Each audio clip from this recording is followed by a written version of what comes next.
Tila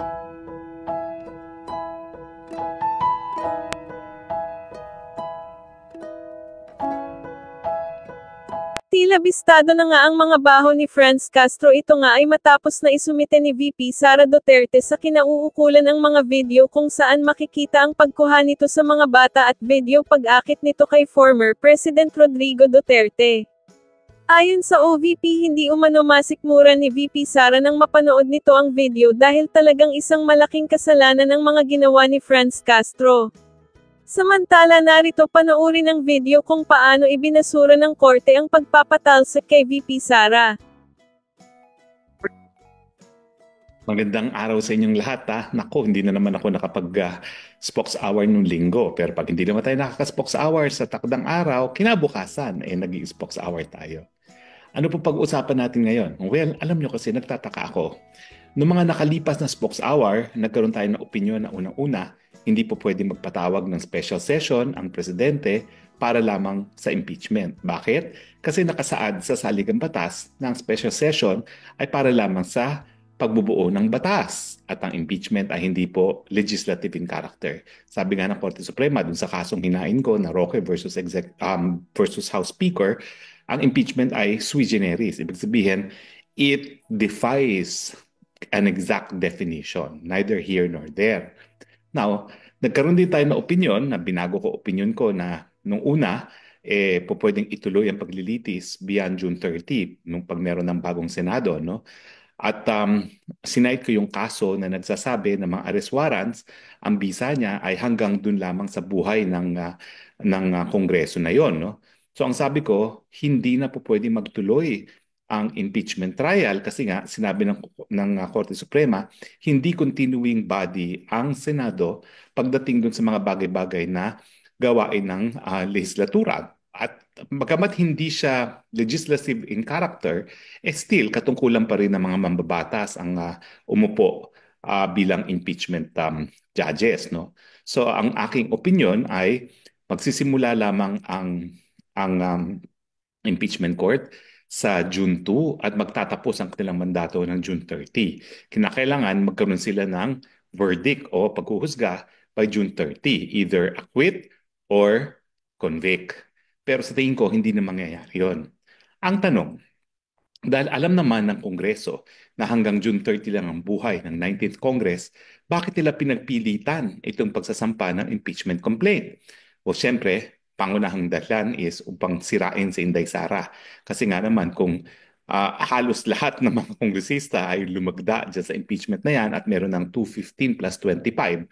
Ano ba yung 215 plus 25? 15, 25, 35, 40. 240 out of 318 na nagsampa, mga 80%, siguro iniisip nila na ang taong bayan ay maniniwala na may pagkakasala si Inday Sara Duterte, no? Pero sa tingin ko naman, alam ng taong bayan na politika lang yan.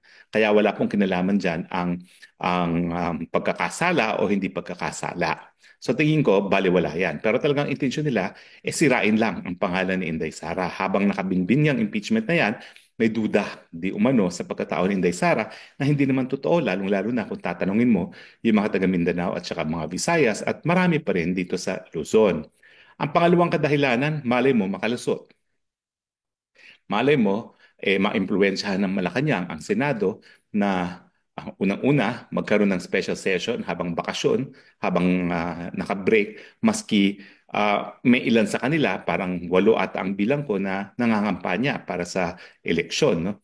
Ang problema dyan, ang majority naman ng Senado ay 14 plus 1, no? So 15 lang. So sigurado naman ako makakakalap sila ng quorum.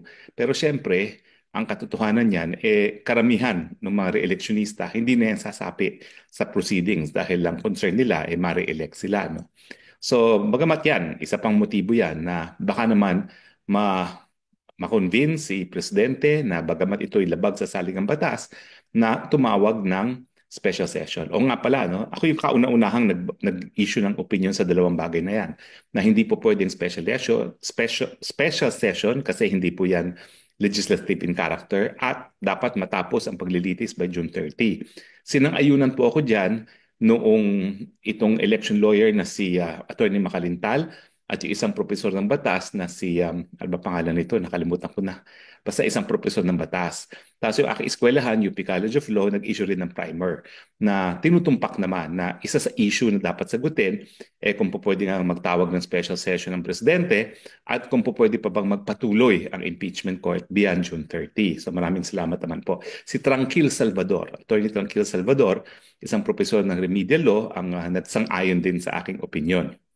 Now, so ano pa ba mga kadahilanan kung bakit sinampa pa rin ng mga congressman itong impeachment complaint? Walang pangatlo at ang tingin ko ito talagang dahilan para ilihis ang mga issue na nakabinbin ngayon. Kasi tignan nyo, ano ba yung mga issue na nakabinbin bago sila naghain ng impeachment complaint na bulaga lang last Tuesday? Siyempre, nandyan pa rin yung budget. Yung katunayan na kinuwestiyon na sa Korte Suprema ang budget at pinasasagot na ng Korte Suprema ang ehekutibo. Although experience ko dyan sa Office of the Solicitor General, hindi yan sasagot sa 10 araw na ibinibigay nila. No? Hihingi yan ng 2 extension na tagta 30 days na ganyan ang ginawa nila sa kaso ko. No? So matagal-tagal pa bago sila makasagot. In fact, bago sila makasagot, baka tapos na yung recess. No? Dahil 60 days yan, nahihingi sila ng extension plus 10 days na binigay sa kanila. So 70 days all in all. No? So ano bang issues dyan? Well, yung issue na ito ang pinakakorap na budget sa kasaysayan ng Pilipinas.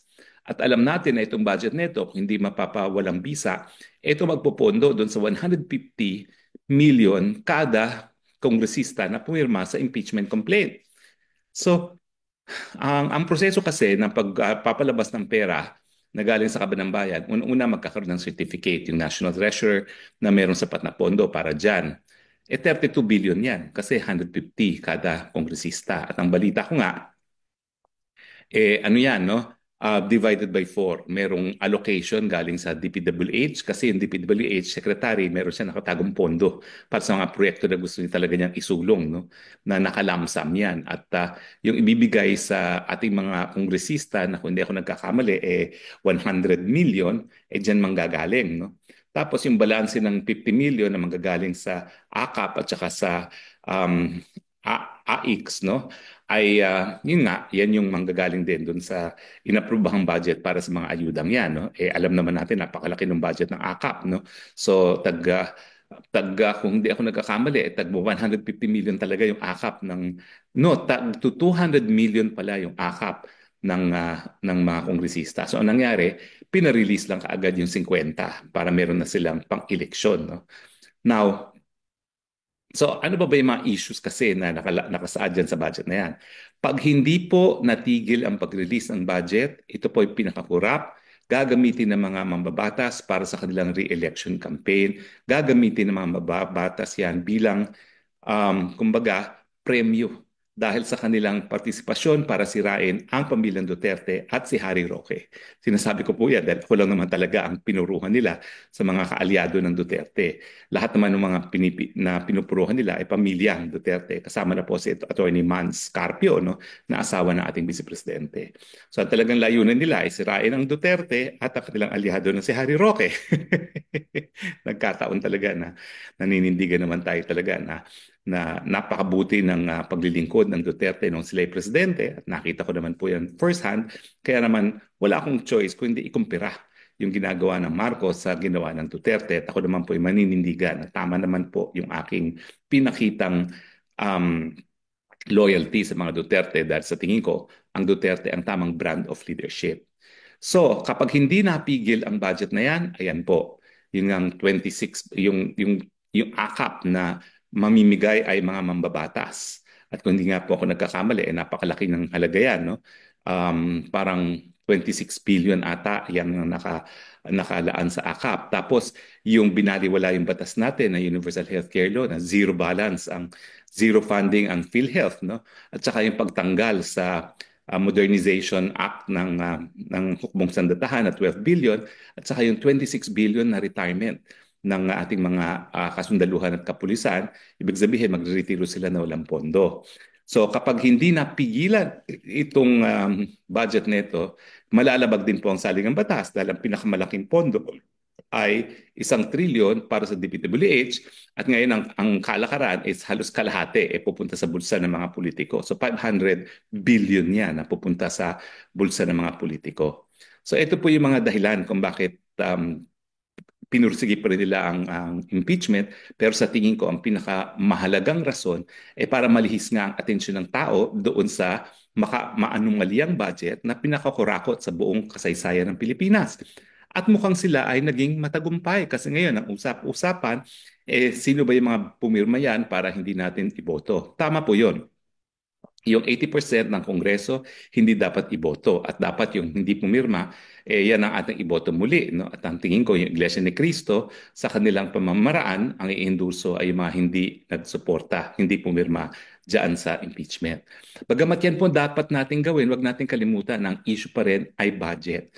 Kasi pag hindi nga natin to napigilan ang pagpapatupad ng budget neto, sigurado po yan, mananaig at mananatili sa kapangyarihan ang Marcos, Romualdez, Araneta triumvirate.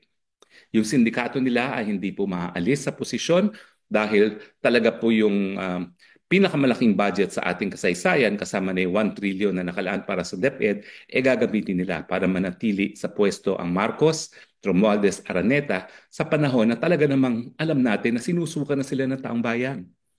Ang nakakatawa lang, alam naman nila na ang susi para sila manatili sa pwesto ay ang ating militar na kinilala na ng ating saligang batas na siyang protektor ng taong bayan dahil nga doon sa EDSA 1 at sa EDSA 2. Pero ang ginawa nila, yung 26 billion para retirement ng mga kapulisan at kasundaluhan, abay hindi na makukuha ng mga sundalo at mga pulis kasi nga ginamit na nila para sa vote buying. Hindi lang vote buying para sa mga botante, vote buying para din sa impeachment.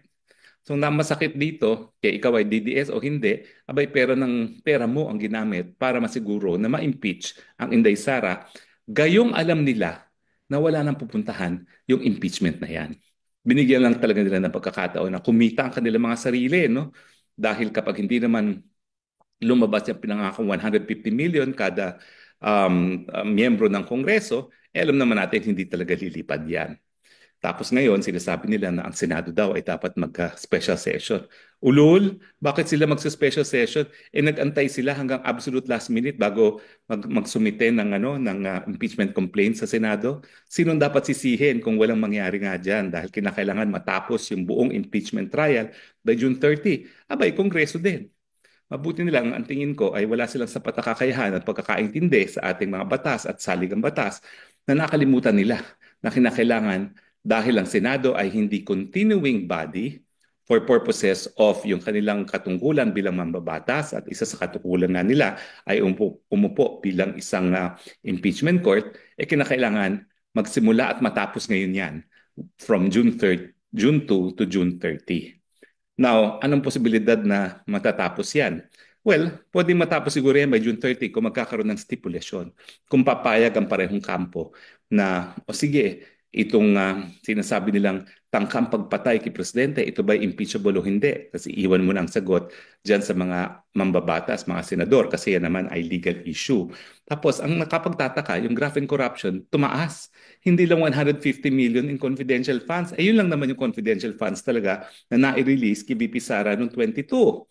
So, pwede rin na mag-stipulation dyan ng party na bayaan na natin na ang Senado magdesisyon kung merong graft and corruption kasi nga nagkaroon ng unqualified opinion ng COA. Ibig sabihin, walang question ng COA sa pamamaraan ng paggagastos ng pera ng Office of the Vice President.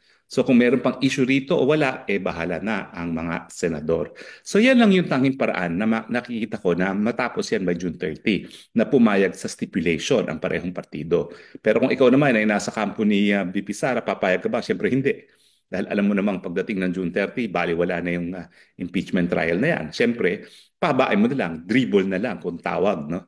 Kung sa basketball, i-dribble na lang ng i-dribble. So sa tingin ko, sa bandang huli, wala naman talagang pupuntahan na yung impeachment complaint na yan.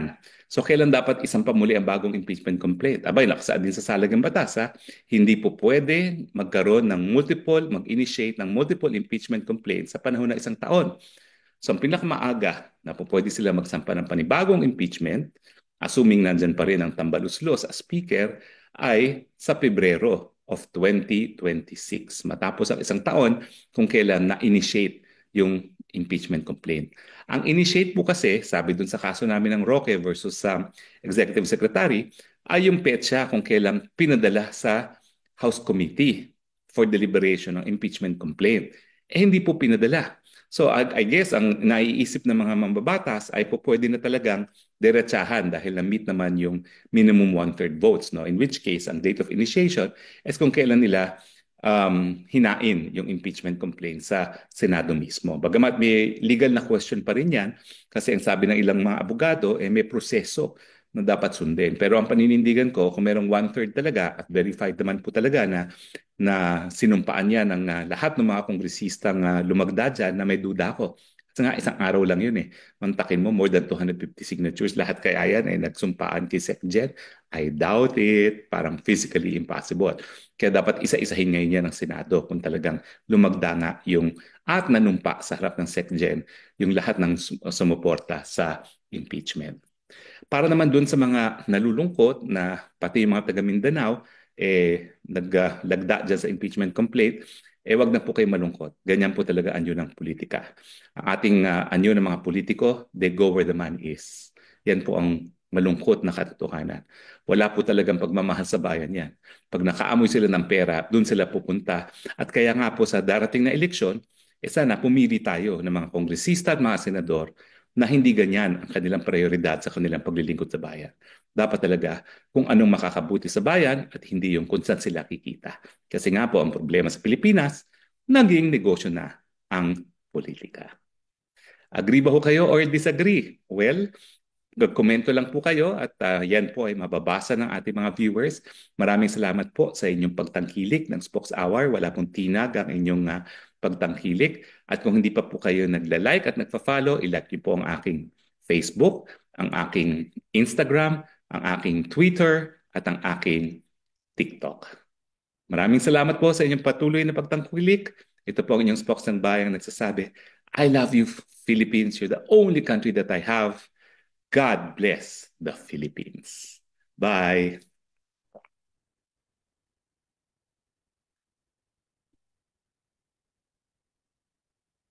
Morning po, Kongs. Para po kay Kong Rog na bahagi ng prosecution panel for the impeachment trial of VP Duterte, hingin po muna namin yung reaction niyo po sa statement ni SP Cheese yesterday na yun pong impeachment trial ay possible mag-start after the SONA of PBBM in July. Well, I believe we have to take into consideration po na nagbanggit na rin po si SP Cheese Escudero yung kanyang sentiments po even prior to that statement yung tungkol sa SONA. He already mentioned before that while the impeachment court is not convened, they might be able to do preliminary processes such as, for example, yung secretariat nila maghahanda pa ng kanilang rules. They can also do their private consultations already with senators about how to go about it para kapag when in his opinion the Senate is already in session, in which, according to him po, kailangan ng plenary action, smooth na po yung daloy. So, I think yung sinabi po niya na after SONA pa po yung trial, I think it was in reference to yung trial proper po, no? Yung general idea natin kung ano po yung trial, yung paglilitis. But the whole trial per se, there are now advancements. Since the last impeachment hearing, nabanggit nga po ni Senator ni SP Escudero na they might, depending on the Secretariat, depending on the rules that are proposed, they might take up. For example, I think one thing that he mentioned was yung pagtanggap ng ebidensya in pre-trial by commissioners and yung actual pre-trial proper. These are things that could be done prior po. So I don't think kasama yun sa timeline na sinasabi niya na after SONA. But all of that said, I think yun po, I think that'll be a reaction. And as always, especially as a member of the prosecution team, we would not want to comment on the propriety of that statement, and we respect and we leave it to the senator judges po on how they see fit to convene po yung impeachment court. Hindi po ba kayo nasasayangan dun po sa ilang buwang paghihintay, I think almost 5 months, para po ma-resolve yung pong impeachment complaint? Kung Tammy can also answer. In addition po on that, yung whether or not sayang siya, it would really boil down to po yung interpretation po talaga on the timeline that should be followed. I think the SPS made his stand very clear. Although we've heard varying opinions, we've heard even experts on both sides. On one hand po, may mga nagsasabi, and this is a statement of fact po, no? That opinion, on one side, some would say that the inclusion of the word forthwith, ang ibig sabihin po nito ay agad. So, this being a power under the Constitution that isn't legislative po, no? Dapat po pwedeng gawin kahit walang plenary action. But as mentioned, nagbanggit na po si SP Escudero ang kanyang opinion, and I would assume this would be the opinion of the rest of the Senate, na it requires plenary action, like a legislative function. So, whether or not sayang po yung 5 months, I guess what they're trying to say is their hands would be tied on that interpretation. So, I think yun po yung proper context for taking into the consideration pag pinag-uusapan po yung timeline.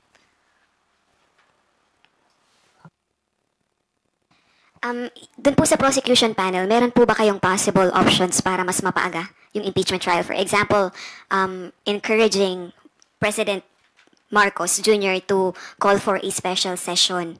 Kasi si SP Escudero, nagbigay na po siya ng statement na unless magpatawag ng special session si PBBM, hindi po sila makakapag-conduct ng special session. Pero si PBBM made a statement, unless the Senate requests him to call for a special session, hindi siya magpapatawag. So parang turuan po kasi. To answer the question, firstly, hindi pa po pinag-uusapan ng prosecution team, but as a personal opinion, I don't think the prosecution team will make any moves in that manner. Hindi po kami mananawagan, only for the simple reason na ayaw po kaming ma-misinterpret as trying to unduly interfere or influence yung yet to be convened impeachment court. Kailan po maintindihan, we will be advocates po in that court. And of course, anything that we might say or do might be tainted with bias. So we'd rather it not come from us. But kagaya ng sinabi na po ni SP Escudero, nabanggit na po na siya, na he is of the opinion na pwede naman po mag-call ng special session ng presidente. Kahit ang presidente sa isang press con, sinabi niya na he may call a special session. So we leave it to them na lang po on that decision. But as far as we're concerned, that would be a call on their parts na lang po. Well, on my end, and on our end, kahit hindi naman ako part ng prosecution team, si Speaker Martin Romualdez has already said that Congress respects and will not pressure the Senate.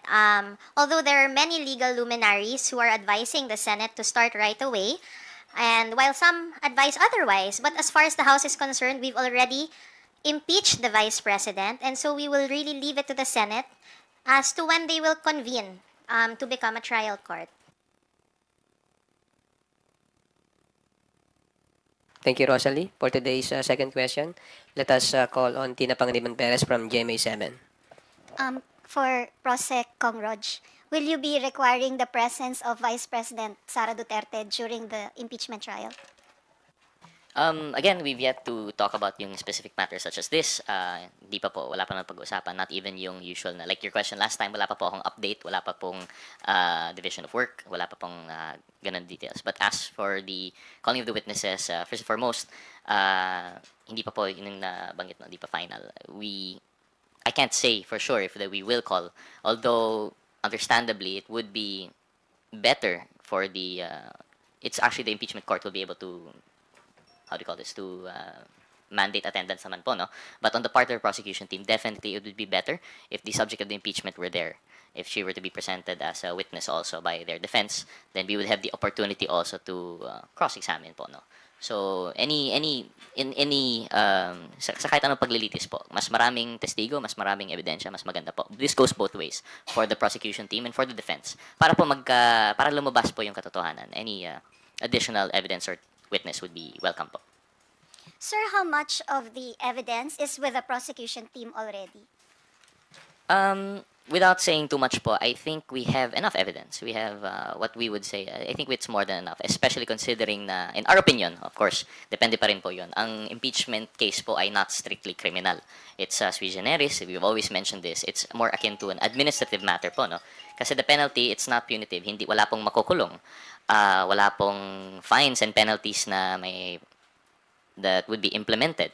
Ang impeachment case lang po ang mangyari dito ay one, removal from office, and second, perpetual disqualification from public office. So, hindi po siya strictly criminal. So, yung strictest requirements of evidence that would apply to criminal case might not apply here. Depends, of course, on the impeachment court kung ano pong madesisyonan nila. At the end of the day, it would be a political exercise on the part of the senator judges and how they would vote. So, as far as we're concerned, I think we have enough evidence to at least convince our senator judges of why they should side with the prosecution on this part. But with that said, there would still be more avenues for additional evidence, definitely po. Especially kapag meron pong impeachment cases. There are some laws which actually have for their exemption impeachment cases for the request of more evidence. The power of subpoena, nandyan rin po yan sa impeachment court. So I'm pretty sure that the prosecution team will be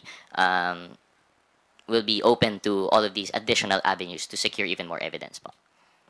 Sir, does that include yung ni-raise po ni Representative Kong Hu na 12.3 billion peso unsettled financial transactions in DepEd during the tenure of the Vice President? Because he is calling on the House to investigate the issue. Therefore, wala pa yung ebidensya on this. So will that be included?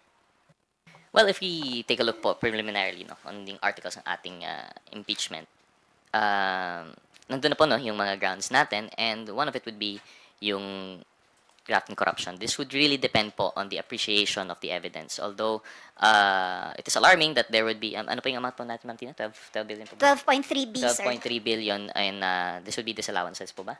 Unsettled financial transactions. So if it would be taken in consideration, kasi it's possible naman po, as what happens with COA, na may mga findings ng COA that are just in the regular course of business. But if it would be found to be in line with yung mga allegations po natin sa impeachment complaint, then I don't think the prosecution team would have any,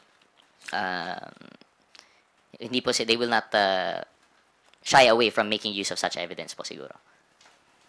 Thank you po. Thank you, Tina. Bibian Gulia from ABS-CBN. In connection with Ate Tina's question, are you also joining the call for the Good Government Committee to investigate the said transaction? Unfortunately, as with many things po, as a member now of the prosecution team, I think I would have to exercise more restraint than other members of the House. I will not join the call, although we will anticipate eagerly any developments there. Kasi po, sa amin, because we already have filed the complaint, the House has already filed the complaint, and we are now anticipating the convening of the impeachment court. That would now be the proper venue for us to thresh out these issues. If the prosecution team feels na kulang pa po yung evidence or that they would like to seek additional evidence, the proper venue would also be through the impeachment court. Although nothing precludes po the House from conducting inquiries in aid of legislation as part of its legislative functions, and nothing would preclude other members of the House po to answer this call po ng kapwa congressman po namin. On whether we plan to bring this up sa Good Government Committee? Yes, ma'am. In fact, napag-usapan na namin yan ng ibang members dahil sa proposal ni Congressman Kong Hun, balak po talaga yung talakayin sa Committee on Good Government. Also, Kong Rog, you mentioned that you have more than enough evidence for the prosecution on the impeachment trial of the Vice President. Why is there a need to request for the subpoena of the bank records? Well, you don't stop po just because you know that you have enough evidence. No? For as much as possible, you would like to establish. Even if you have a strong case, any prosecutor would like to have an even stronger case. Kung ang sa criminal court nga po, naghahanda ang prosecutor for guilt, evidence that would prove guilt beyond reasonable doubt. I think we should still have the diligence po, no, as a prosecution team to prepare for such quantum of evidence. So this means po, no, na talagang we have to really establish our case. While the Senate impeachment court might settle for a lower standard of evidence, it still would never hurt your case to become prepared with even more evidence. And talagang aside from that, aside from just the objective of yung impeachment court, this is also a venue po, no, para malaman na po yung katotohanan. Kasi that has been a constant call po, even in the House. Yung sa budget hearings po natin na hindi po nag-attend, hindi po tayo nalinawan kung ano ba talaga ang nangyayari noon, yung mga committee hearings po natin sa Good Governance, committee hearings sa Quad, in cases na hindi po malinaw, no, yung ano ba talaga yung nangyari. So the impeachment court now, aside from a venue for redress in relation to these offenses, it is also a venue for the truth to finally be revealed po. So this is something that we like to stick to po siguro. I think that's in relation to Article 4 po ba? Yung sa disclosure ng assets and properties sa SALN. But even without it, for example, if hindi grant yung subpoena, will the current evidence on that particular article stand? We believe so. Actually, a lot of the push and pull in the complaint would be which articles to include, and by its inclusion and by its approval by not just 1/3 of the House but by 80% po, no, right now, I think that speaks volumes of the confidence that the House has in the evidence that would back these articles po. Also, you mentioned earlier na may comments kayo no dun sa schedule ng impeachment trial. Are you saying na justified yung schedule ng impeachment trial to begin ng July after SONA? I would not say justified po. I'm just saying, as a reaction po, no, sabi ni Ma'am Rose, as a reaction, given the context of which SP Escudero has made his remarks, given the context na alam na po natin kung which interpretation the SP has adopted, given the context of yung daloy po ng proceedings sa Senate, according to none other than the Senate President, I believe then that is the practical consequence. Yung timeline na yan would be the practical consequence. But as to the justification, we leave it up to them, we leave it up to the people to see if it is justified. As mentioned, we will not make any calls for the Senate to rush this, so that we would want to avoid any tainting of partiality, tainting of bias. But with that said, as mentioned, there are legal luminaries, and sabi nga, nabanggit na po ni Kong Pami, that are of the opinion that they are of the opinion of a different interpretation po, no? Habang si SP Escudero ay nandun sa panig na ang interpretasyon dapat dito ay still within the bounds of Senate's legislative calendar, within the bounds of plenary action, meron naman pong interpretasyon na kapag sinasabi ng saligang batas na the trial shall proceed forthwith, ibig sabihin agad-agad, and given na meron rin na interpretasyon na hindi ito legislative function kundi constituent power, ito ay mandato at authority within the Constitution itself that they can implement independent of legislative functions. Then there is also that yun na po yung interpretasyon na it should follow a faster timeline. So with the justification, it would depend kung alin ang interpretation po natin, pero yun lang po, I was just commenting on the context of which the statements were made. Having said that, kung July pa po yun, 20th Congress na po, is there still point for the members of the 19th Congress, prosecution panel under the 19th Congress to prepare for the impeachment trial? Well, gaya ng sinabi ko namin before, ready or not, dapat, here or not, dapat mag-ready na po kami. Whether it would be as early as March or whether it would be in the next Congress, the prosecution team will do its job, having been elected by the members of Congress in its constitutional duty to pursue this impeachment case. It would not be, hindi naman po siya sayang if ever, for whatever reason na halimbawa it crosses the 20th Congress and there would be a new set of prosecutors. We would be glad po na at least we've done our part, naka-ready na po yung ating articles of impeachment, naka-ready na po yung evidence, naka-ready na rin po yung mga witnesses that we would like to call, and we would happily pass it on po to the next batch if for whatever reason po. Merong mga opinions na dapat ba i-refile pa, i-resubmit ba? Or yung new Congress, pwede bang maghain ng panibagong, or parang sabihin sa Senate na wag na ituloy yung impeachment trial? May mga ganun po bang? What's your opinion on that? Anong mangyayari kung 20th Congress?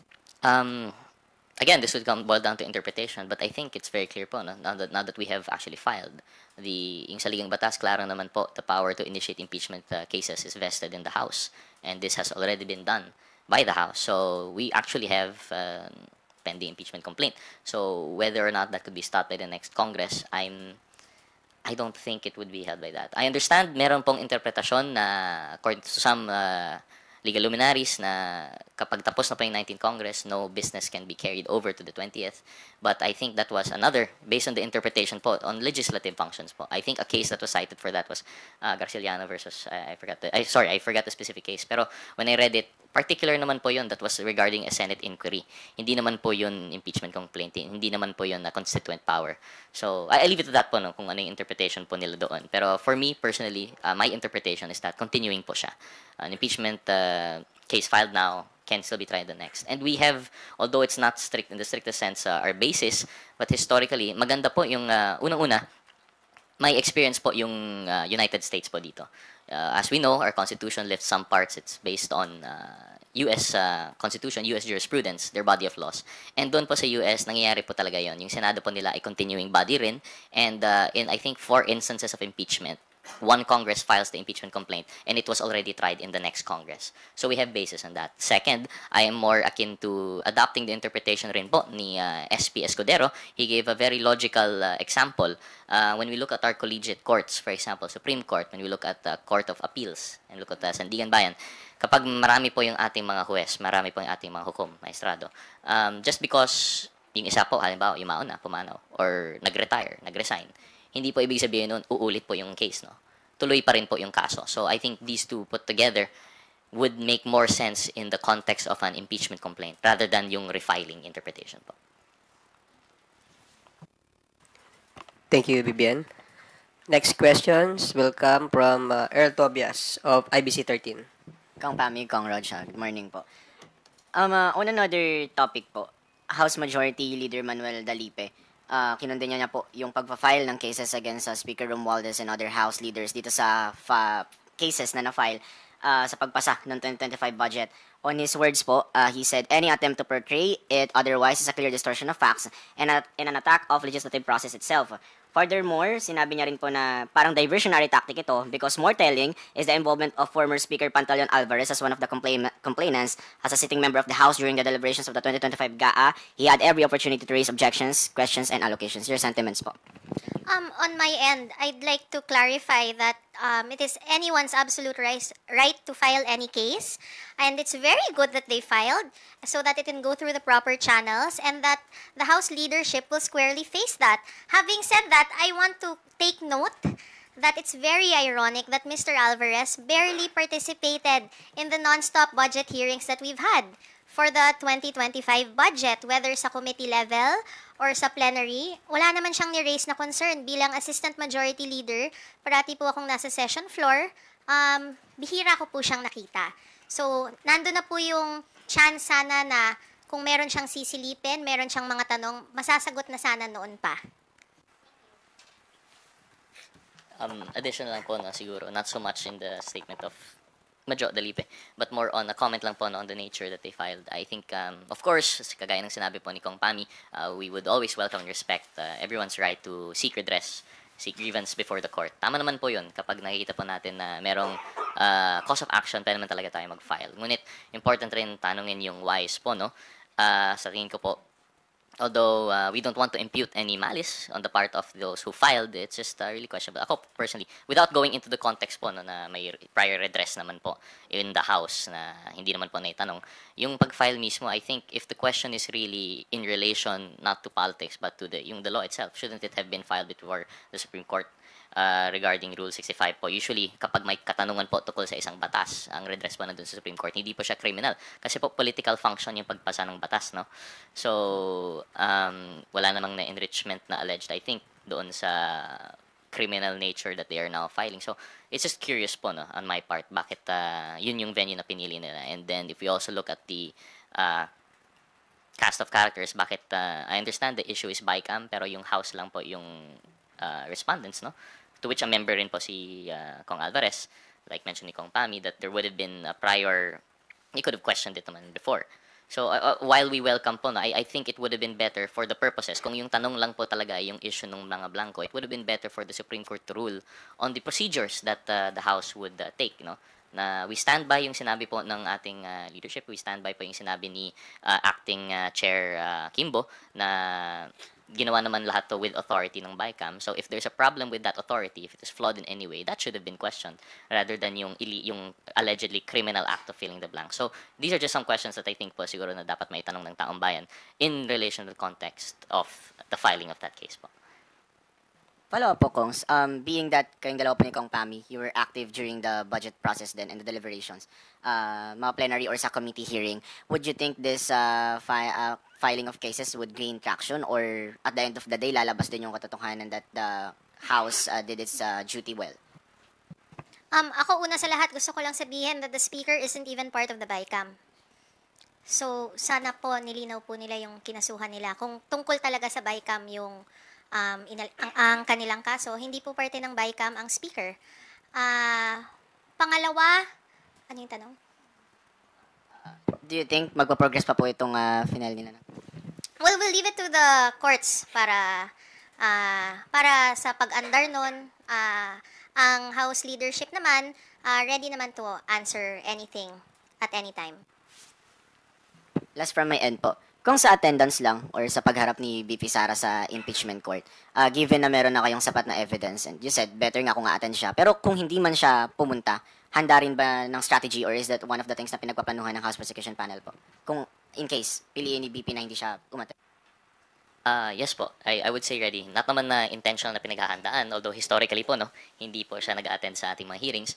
But you have to be prepared. When you're seeking a case like this, you have to be, you have to stand by your complaint with all evidence that you might have and anticipating also the evidence that you might not be able to get. You don't file naman po yung case na baka sakali po makakuha pa ng ebidensya.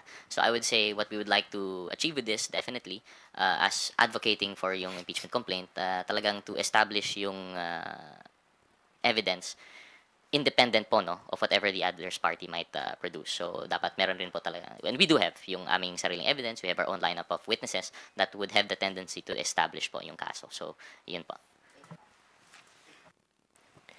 Thank you, Earl. Billy Vegas from Abante Politico, you are recognized. Hihingi lang po ng opinion nyo. Ang ini-insist po kasi sa Senate, nag-adjourn sila ng February 2 nang hindi nagagalaw yung articles of impeachment. Pero meron pong column sa Inquirer. Ang point naman niya, pwede naman kasing hindi muna nag-adjourn yung Senate kasi based dun sa legislative calendar, pwede mag-session ng House and Senate hanggang Friday, February 7. Comment lang po. Ang comment ko ay tama ka, Billy. Kasi base sa schedule, sa napagkasundo ang calendar of session ng third regular session, ang pag-resume ng session ay nagsimula noong January 13, 2025 at nagtatapos ng Feb 7, 2025. Natapos ang session, ang plenary session nila nung Feb 5, pero technically may panahon pa, may 2 araw pa po. Pero having said that, again, ginagalang natin ang kung ano man ang gagawin ng ating Senado. At on the end ng House, na-impeach na po namin si Vice President Sara Duterte.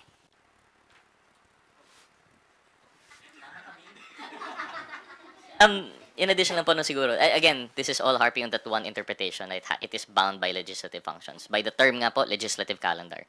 In addition to what Kong Pami said, on that layer, sa legislative pa lang, mukhang may oras pa pala. But even before that, I'm of the interpretation of the opinion, and dun pa rin po tayo na impeachment ay constituent power, not bound by yung legislative rules, legislative function, and therefore not bound by the legislative calendar. But yun lang po yung in addition siguro, Boss Billy. Thank you, Billy. Next question from Jelly Mendez of DWIC. Sir, nabanggit niyo po kanina yung welcome po sa Kamara, yung mga gusto pang tumistigo or yung may mga karagdagan pang ebidensya. Sa Senado po ba possible na i-recommend nyo rin yung mga tumistigo dun sa mga nakaraang pagdinig? Yes po, anything's possible po. I don't think there is any prohibition on the part of, I don't think any prohibition will be adopted by yung impeachment court na saying kung may testigo from a previous hearing, di na po pwede gamitin. And the opposite nga po, mas malakas nga po yung kaso ng mga testigo that appear before a previous hearing. They might not even have to attend yung sa impeachment court kasi nga po, under oath na po yung mga statements nila. So, I think that's one opinion that would even make it stronger basis na sila pa po yung maging yung testigo po nila yung maging basis. So, yun lang po. Sir, your side po regarding dito sa payag po ni SP Escudero na minamadali daw po ng mga kongresista yung Senado regarding sa impeachment. Di po ako sure kung saan po nagagaling yung idea na minamadali. By the timing lang po siguro ng pag-file ng House, pag-transmit ng House, it was on the last day. I don't think any pressure was meant to be exerted on the Senate. And but understandably, on a personal level, meron naman po talagang mga may opinion na dapat gawin na to agad-agad. Whether these are personal sentiments of congressmen, yung mga ating mga kababayan, of certain officials of the House. Pero I don't think there was any official move, action, or communication from the House that would indicate in any way na minamadali po sila. So, I'm not quite sure po saan po yung nagagaling. But I would understand po with in a court of public opinion, parang baka doon po nanggaling yung sentiment na parang rushed po siya. Sir, yung payag naman po na hindi daw po magpapatawag ng special session yung Senado dahil hindi naman daw po special si VP Sara. That would be the wisdom of the Senate po siguro. The consideration of the special session would be something to be considered by, first and foremost, the President in calling for the special session and the Senate po for requesting it if ever. So if in their opinion, in their wisdom, yun yung reasoning po nila, then we would have to respect that po siguro. Thank you, Jelly. Are there any further questions from our media colleagues here? If there are none, we're going to entertain few questions from our media friends who are now covering the kick-off rally of administration slates Alyansa para sa Bagong Pilipinas, who are now in Ilocos Norte. About, sir? Phone in. Okay, from Kat Porbes. Sir, first question. Ma'am, magiging election issue ba itong impeachment ni VP Sara? And then, may reaction po ba kayo dun sa survey ng SWS na nagsasabing pabor sila sa ayudang ibinibigay ng pamahalaan? Two questions. On the first question, I think definitely magiging election issue po ito. And it should be welcome. I think this is a sentiment already mentioned also by Senate President Escudero na compared to yung usual election po natin na ang binoboto po natin ay base sa kasikatan or personality politics, at least ngayon magkakaroon tayo ng issue kung ano po ang tingin ng ating mga kandidato sa impeachment complaint. And mas makita po natin kung ano ang kanilang stand, ano po ang kanilang gagawin, ano po ang kanilang mga personal convictions. So, although not strictly a requirement for election, not strictly requirement ang plataforma or issues like this sa isang election, the fact that it's being the election will happen now in the midst this context, I think it really will be an election issue. And I think it is something that should be welcome po. No? Hindi po dapat siya maging consideration na external factor. So, yun. Sa katanungan kung ito ay election issue, absolutely naniniwala po ako na ito ay isang election issue dahil dapat nating tanungin ng ating mga ihinahalal kung dapat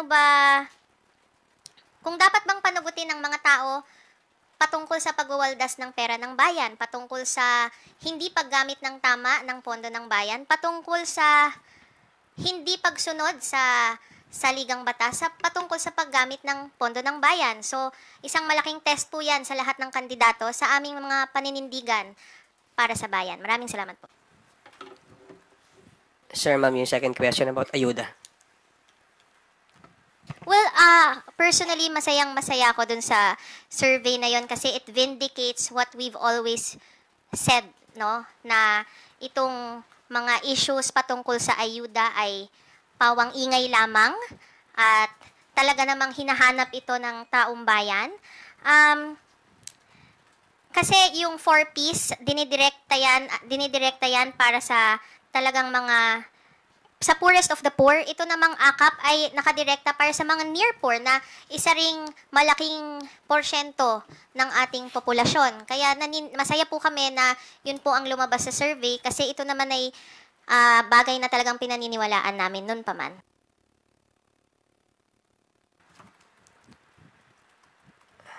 Thank you, sir and ma'am. Another question, last question from Gab Lalo, Inquirer Online. According po kay former Supreme Court Justice Adolf Ascuna, a premier of the 1987 Constitution, immediately po talaga dapat gawin ng Senado ang kanilang trabaho sa impeachment. Immediate as in ngayon na at hindi after 4 months or after so na. Any comment po? I think si former Justice Ascuna, yung isa po sa legal luminaries that I was referring to, nandun po siya sa interpretasyon na dapat po talaga may sagawa na yung ating impeachment trial. If I'm not mistaken po, yung kanyang opinion, if I read it right, yun nga po yung nasa side na hindi po legislative function, yung impeachment. Ito po ay constituent power. Ang I think basis nito is that if you look at yung proceedings po natin for legislative function, nasa Article 6 po yun on legislative powers of the legislative branch. Pero yung article, I think it was Article 13 po, no, yung impeachment is on accountability of public officers. So I think ginawa niyang basis yun for the interpretation na it is a constituent power independent of yung legislative functions of the Senate and Congress. And therefore, it must be taken on its own timeline. Yung pag-interpret nga po ng and the trial shall proceed forthwith. Yung forthwith being agad, interpretation na ito should be taken independently sa legislative. So I think dun po nanggagaling. And if the question is yung reaction po doon, ako personally, I do stand by that interpretation. And I don't think he is alone. I think there are other legal luminaries who are of the opinion po, no, na dapat nasa constituent power interpretation yung impeachment case. Ma'am Pami, okay na? Thank you. Before we conclude our press conference, sir, ma'am, baka meron kayong parting words for today's press con.